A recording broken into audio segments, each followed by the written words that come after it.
This is the Sales Advantage. Welcome to High Impact Client Interviews. My name is Marshall Northcott. I am a seasoned consultative sales professional and corporate trainer. This e-learning module is designed to educate you on the interviewing techniques and finesse skills that must be applied in corporate and business-to-business sales interactions. You are encouraged to take notes during the training module. The narrated portion of the module is broken into 10 separate sections known as learning paths, which total 100 recorded minutes. You may pause the program or take a break at any time during the learning paths, and the learning management software will keep track of your progress. In addition, there are 4 mini-timed quizzes to evaluate your understanding of each section of the e-learning module and a final exam. Use the graded quizzes to measure your progress throughout the module in preparation for the final exam. Each quiz and the exam questions have a 90-second time limit, and the quizzes and exam have a time limit as well. You cannot pause the quizzes or exam once you begin. Watch for this symbol as an indication of specific information that is included in the quizzes and the final exam. Your final grade will be provided to the individual who arranged and paid for the training. This module is designed to assist you in generating greater results during your sales meetings with new and prospective clients. Knowledge is king, and information becomes ammunition in the right hands. This e-learning module focuses on proven sales strategies that should be utilized in a customer interaction prior to the recommendation or presentation phase of the selling process. In this module, you will learn about the 4 levels of consciousness and how they apply specifically to this topic. You will become more aware of the many skills required to excel as an interviewer. In addition, you will discover different types of questions and the value each brings to you so that you can become a more effective communicator. Interviewing skills are essential to anyone whose profession depends on their ability to gather information and do a proper needs assessment. This e-learning module includes ways that you can improve your skills in this area for increased success. We will review all the different types of questioning techniques available to you in your interviewing process and how and when to use each for greatest results. Most importantly, you will learn a 4-phase questioning strategy for revealing client needs and then developing them into desired outcomes. As part of our learning objectives in this e-learning module, we will discover tips, techniques, and ideas to help you set up sales appointments in a manner that increases the likelihood of achieving positive outcomes. Use questioning and interviewing techniques that will generate greater results during client meetings. Ask a broader variety of better quality questions that are blended together in a manner that reflects a higher level of professionalism and increased confidence. Plan out a questioning strategy that will enable you to complete a needs assessment with clients and prospects. Improve the quality of your listening skills to gain the customer's trust and gather key information that will simplify your ability to successfully win the business and offer solutions that are suited to client needs and easy to justify because of the high degree of understanding that you have acquired through the interview process. Some time ago, I learned about the 4 levels of consciousness, and I have found it very helpful for training purposes. It's easy for most of us to understand the difficulties associated with learning new techniques and skills. Even more challenging than that is breaking free of our current habits and our comfort zone to implement new ideas and begin applying them in our profession. As we progress through the 4 levels, our progress is determined by how determined we are to master a new skill and the number of opportunities we have to practice it. Those who give up too quickly are victims of their quitting ways and never allow themselves enough time and effort to reach the highest level of consciousness. Unconsciously incompetent. This person hasn't got a clue what they are doing, and they aren't even aware that they don't have a clue. There is an absence of knowledge or intellect necessary to comprehend the skill in question. This is a state of not knowing you don't know. Consciously incompetent. Here we have an individual that is at least aware that they don't know what they are doing.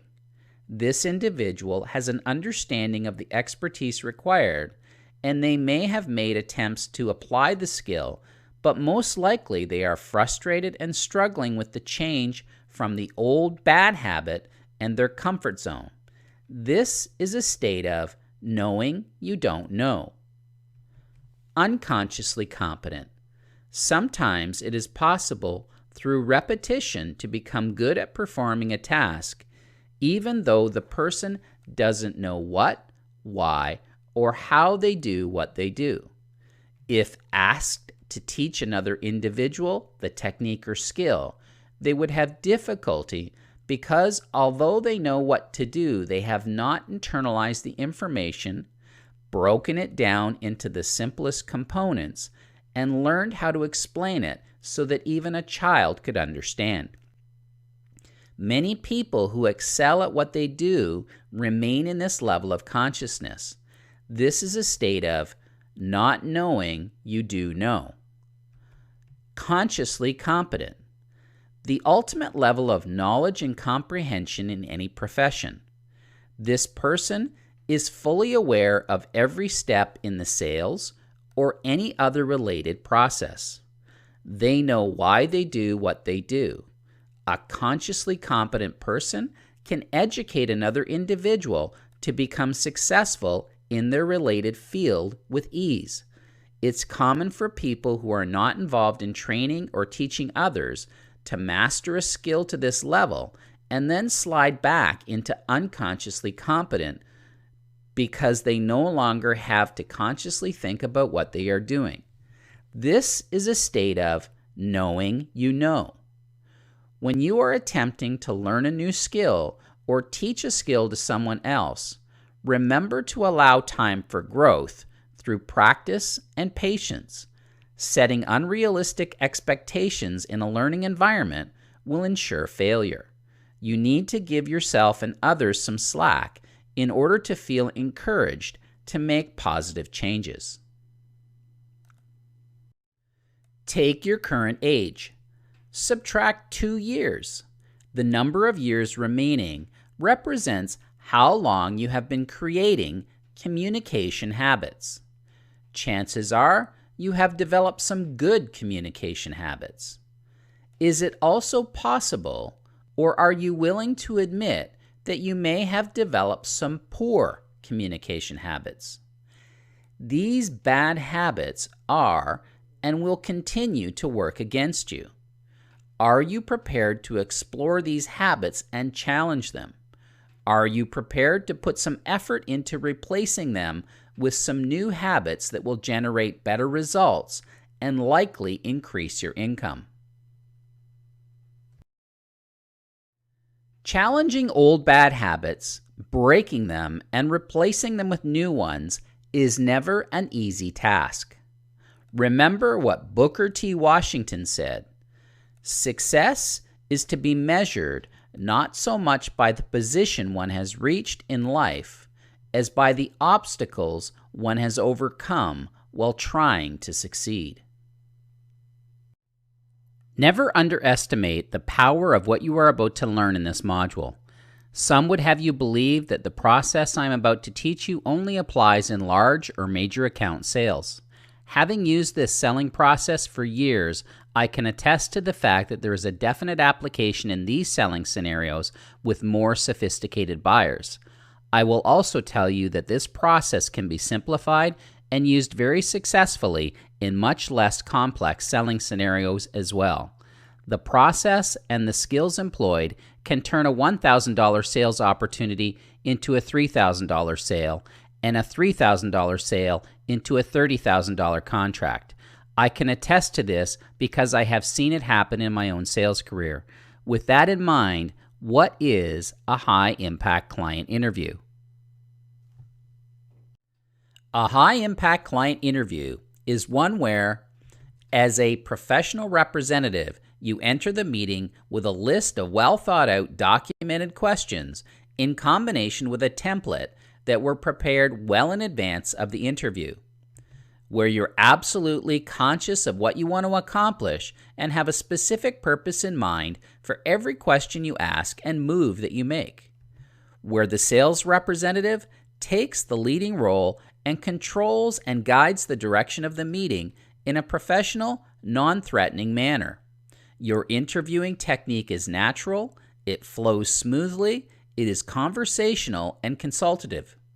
An exchange between a sales professional and a client or prospect where maximum quality information is uncovered with minimal time and effort expended.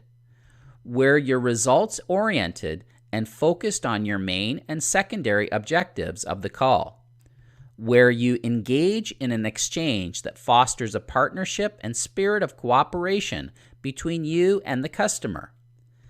Is a sales interaction in which awareness of specific needs is established and several strong statements of intent to advance or actions to make improvements are made by the client or prospect. The longer you are in sales, the more you will appreciate Thomas J. Watson's quote, "The ability to ask the right question is more than half the battle of finding the answer." Anatomy of a sales call.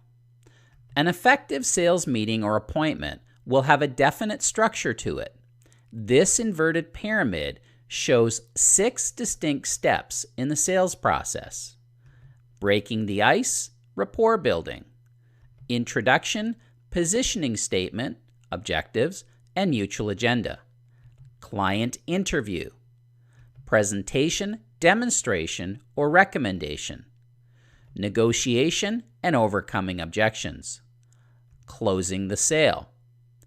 Depending on the nature of your business, the complexity of the sale, and the price of the product or service involved, this step in the selling process may require one or several meetings to complete. To put it into simpler terms, the meeting will have a beginning, a middle, and an end.